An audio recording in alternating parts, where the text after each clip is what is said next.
ఇక ఎగువన కురుస్తున్న భారీ వర్షాలకు కృష్ణానది వరద పోటెత్తుతోంది. భారీ వర్షాలు వరదతో కృష్ణానదిపై గల ప్రాజెక్టుల్లోకి వరద ప్రవాహం భారీగా చేరుతోంది.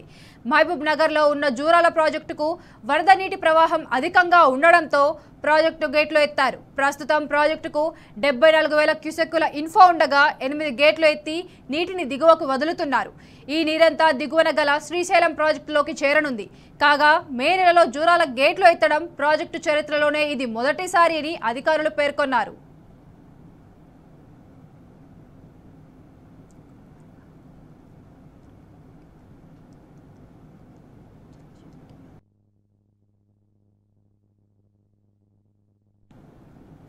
అటు శ్రీశైల జలాశయానికి వరద ప్రవాహం పోటెత్తింది.